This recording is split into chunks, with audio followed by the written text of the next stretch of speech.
வணக்கம். மாநில செய்திகள் வாசிப்பவர் வடிவழகி கபிலன்.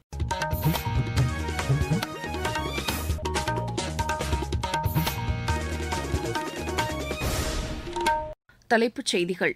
நாட்டின் அனைத்து அருங்காட்சியகங்களின் விரிவான தேசிய தரவுகள் தொடர்பான இணையதளத்தை உருவாக்க வேண்டியதன் அவசியத்தை பிரதமர் திரு நரேந்திர மோடி வலியுறுத்தியுள்ளார். நக்சல் பாதிப்பிலிருந்து நாட்டை முழுமையாக விடுவிப்பதில் பாதுகாப்பு படையினரின் கடின உழைப்பும் தியாகமும் முக்கியத்துவம் வாய்ந்தது என்று மத்திய உள்துறை அமைச்சர் திரு அமித் ஷா கூறியுள்ளார். வேலூரில் அமைக்கப்பட்டுள்ள அரசு பன்னோக்கு உயர் சிகிச்சை மருத்துவமனையை முதலமைச்சர் திரு மு க ஸ்டாலின் நாளை திறந்து வைக்க உள்ளதாக அமைச்சர் திரு ஏவ வேலு தெரிவித்துள்ளார். ஈரானும் இஸ்ரேலும் முழுமையான சண்டை நிறுத்தத்திற்கு ஒப்புக் கொண்டிருப்பதாக அமெரிக்க அதிபர் திரு டொனால்டு ட்ரம்ப் தெரிவித்துள்ளார். இந்தியாவுக்கு எதிரான முதலாவது டெஸ்ட் கிரிக்கெட் போட்டியில் இங்கிலாந்து அணி வெற்றி பெற 371 ரன் என்ற இலக்கு நிர்ணயிக்கப்பட்டுள்ளது. இனி விரிவான செய்திகள். நாடு முழுவதும் உள்ள அனைத்து அருங்காட்சியகங்களின் விரிவான தேசிய தரவுகள் குறித்த இணையதளத்தை உருவாக்க வேண்டியது அவசியம் என்று பிரதமர் திரு நரேந்திர மோடி தெரிவித்துள்ளார். புதுதில்லியில் நேற்று பிரதமர் அருங்காட்சியகம் மற்றும் நூலக சங்கத்தின் 47வது வருடாந்திர கூட்டத்திற்கு தலைமை வகித்து பேசுகையில் அவர் இதனை தெரிவித்தார். உலகம் முழுவதும் உள்ள அருங்காட்சியகங்கள் மகத்தான முக்கியத்துவத்தை கொண்டிருப்பதாகவும் வரலாற்றை அறிந்து கொள்ள அவை உதவுவதாகவும் பிரதமர் தெரிவித்தார். அருங்காட்சியகங்கள் குறித்து பொதுமக்களிடையே ஆர்வத்தை ஏற்படுத்தவும் மக்களிடையே அவற்றின் மதிப்பை அதிகரிக்கவும் தொடர் முயற்சிகளை மேற்கொள்ள வேண்டியது அவசியம் என்றும் அவர் குறிப்பிட்டார். தொழில்நுட்ப பயன்பாடு அதிகரித்துள்ள தற்போதைய சூழலில் அருங்காட்சியகங்களை நிர்வகிப்பவர்கள் திறன் மேம்பாடு மற்றும் அறிவு பகிர்வில் கவனம் செலுத்துவதுடன் பயிற்சியும் எடுத்துக்கொள்ள வேண்டும் என்று திரு நரேந்திர மோடி வலியுறுத்தினார். நக்சல் பாதிப்பிலிருந்து நாட்டை முழுமையாக விடுவிப்பதில் பாதுகாப்பு படையினரின் கடின உழைப்பும் தியாகமும் முக்கியத்துவம் வாய்ந்தது என்று மத்திய உள்துறை அமைச்சர் திரு அமித் ஷா கூறியுள்ளார்.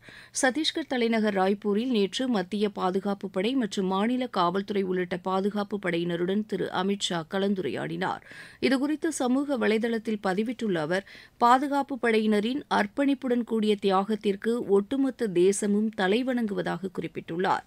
நக்சல் பாதிப்பிலிருந்து நாடு முழுமையாக விடுபடும்போது பாதுகாப்பு படையினரின் தியாகம், கடின உழைப்பு, அர்ப்பணிப்பு ஆகியவை வரலாற்றில் இடம்பெறும் என்றும் திரு அமித் ஷா புகழாரம் சூட்டியுள்ளார். வேலூரில் அமைக்கப்பட்டுள்ள அரசு பன்னோக்கு உயர் சிகிச்சை மருத்துவமனையை முதலமைச்சர் திரு மு க ஸ்டாலின் நாளை திறந்து வைக்க உள்ளதாக மாநில அமைச்சர் திரு ஏவ வேலு தெரிவித்துள்ளார். 198 கோடி ரூபாய் மதிப்பீட்டில் கட்டப்பட்டுள்ள இந்த மருத்துவமனையின் இறுதிக்கட்ட பணிகளை பார்வையிட்ட பின்னர் செய்தியாளர்களிடம் பேசிய அவர், அனைத்து வசதிகளுடன் கூடிய நவீன அறுவை சிகிச்சை மையங்களுடன் இந்த மருத்துவமனை உருவாக்கப்பட்டுள்ளதாக கூறினார். மாவட்டத்தில் புதிதாக கட்டப்பட்டுள்ள 9 ஆரம்ப சுகாதார நிலையங்களையும் முதலமைச்சர் திறந்து வைக்க இருப்பதாக திரு ஏவ வேலு தெரிவித்தார்.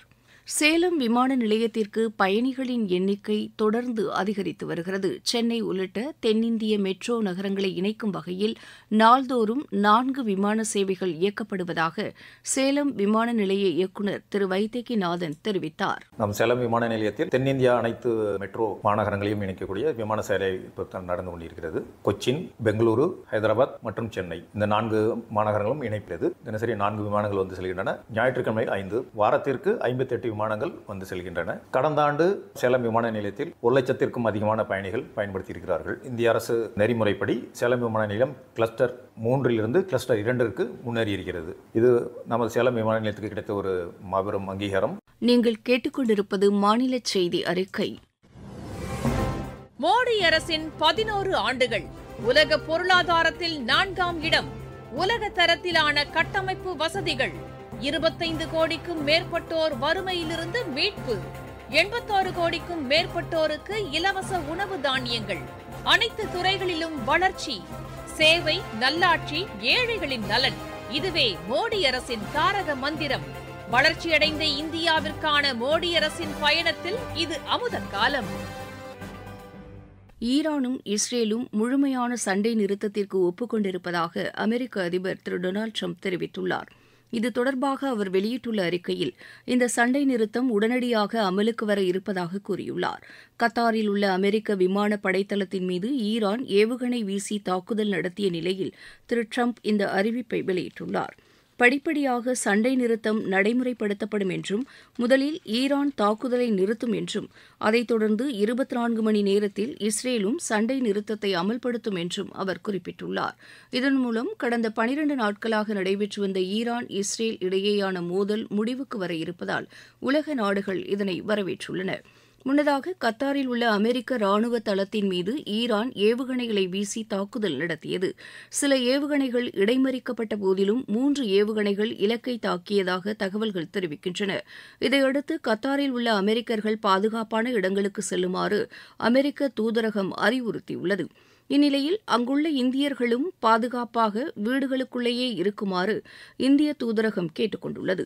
ஈரான் தாக்குதல் நடத்த இருப்பதாக வெளியான தகவலை அடுத்து கத்தார் வான்பரப்பை மூடுவதாக ஏற்கனவே அறிவிக்கப்பட்டிருந்தது.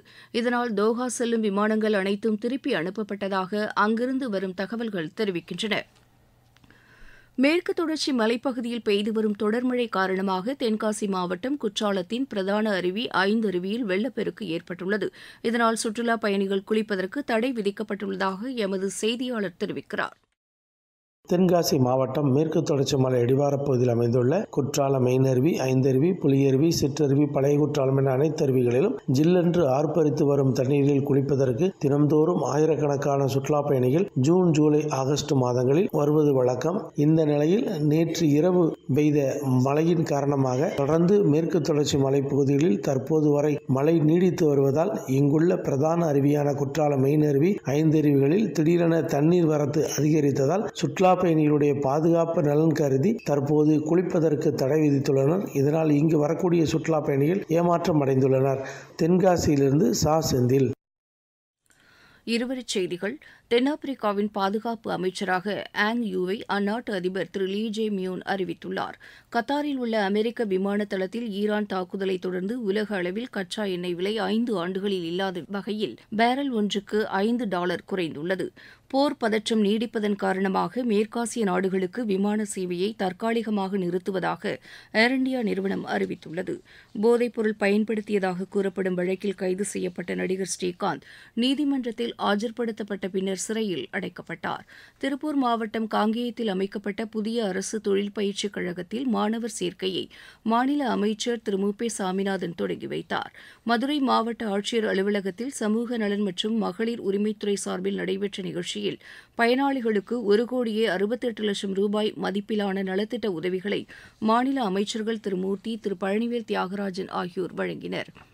கன்னியாகுமரி மாவட்டம் கண்ணாட்டு விளை அரசு மேல்நிலைப் பள்ளியை மாவட்ட ஆட்சியர் திருமதி அழகு மீனா பார்வையிட்டு ஆய்வு மேற்கொண்டார். திருச்செந்தூர் சுப்பிரமணிய சுவாமி கோயில் குடமுழுக்கு நிபுணர் குழு ஏற்கனவே அறிவித்த நேரத்திலேயே நடைபெறும் என்றும் அதில் எந்த மாற்றமும் செய்ய வேண்டியதில்லை என்றும் சென்னை உயர்நீதிமன்ற மதுரை கிளை உத்தரவிட்டுள்ளது. தூத்துக்குடி மாவட்டத்தில் கடல்பாசி வளர்ப்பு உள்ளிட்ட பல்வேறு தொழில்களுக்கான பயிற்சியில் சேர விரும்பும் மீனவர்கள் வரும் 30ஆம் தேதிக்குள் விண்ணப்பிக்குமாறு ஆட்சியர் திரு இளம் பகவத் கேட்டுக் கொண்டுள்ளார்.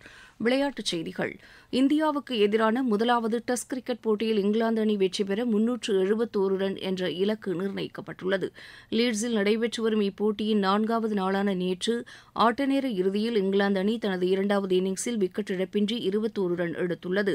5ஆம் நாள் ஆட்டம் இன்று தொடர்ந்து நடைபெறவுள்ள நிலையில் அந்த அணி வெற்றி பெற 350 ரன் தேவை. முன்னதாக இந்திய அணி 2வது இன்னிங்ஸில் 364 ரன்னுக்கு ஆட்டமிழந்தது. KL ராகுல் 137 ரன்னும் ரிஷப் பந்த் 118 ரன்னும் எடுத்தனர்.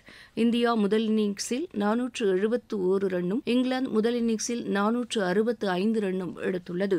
தமிழ்நாடு பிரீமியர் லீக் கிரிக்கெட் போட்டியில் சேப்பாக்கம் அணி 4 ரன் வித்தியாசத்தில் திருச்சி அணியை வென்றது. இன்று நடைபெறவுள்ள ஆட்டத்தில் திருப்பூர் கோவை அணியை எதிர்கொள்கிறது. மீண்டும் தலைப்புச் செய்திகள். நாட்டின் அனைத்து அருங்காட்சியகங்களின் விரிவான தேசிய தரவுகள் தொடர்பான இணையதளத்தை உருவாக்க வேண்டியதன் அவசியத்தை பிரதமர் திரு நரேந்திர மோடி வலியுறுத்தியுள்ளார். நக்சல் பாதிப்பிலிருந்து நாட்டை முழுமையாக விடுவிப்பதில் பாதுகாப்பு படையினரின் கடின உழைப்பும் தியாகமும் முக்கியத்துவம் வாய்ந்தது என்று மத்திய உள்துறை அமைச்சர் திரு அமித் ஷா கூறியுள்ளார். வேலூரில் அமைக்கப்பட்டுள்ள அரசு பன்னோக்கு உயர் சிகிச்சை மருத்துவமனையை முதலமைச்சர் திரு மு க ஸ்டாலின் நாளை திறந்து வைக்க உள்ளதாக மாநில அமைச்சர் திரு ஏவ வேலு தெரிவித்துள்ளார். ஈரானும் இஸ்ரேலும் முழுமையான சண்டை நிறுத்தத்திற்கு ஒப்புக்கொண்டிருப்பதாக அமெரிக்க அதிபர் திரு டொனால்டு ட்ரம்ப் தெரிவித்துள்ளார். இந்தியாவுக்கு எதிரான முதலாவது டெஸ்ட் கிரிக்கெட் போட்டியில் இங்கிலாந்து அணி வெற்றி பெற 371 ரன் என்ற இலக்கு நிர்ணயிக்கப்பட்டுள்ளது. இத்துடன் இந்த செய்தி அறிக்கை நிறைவு பெற்றது.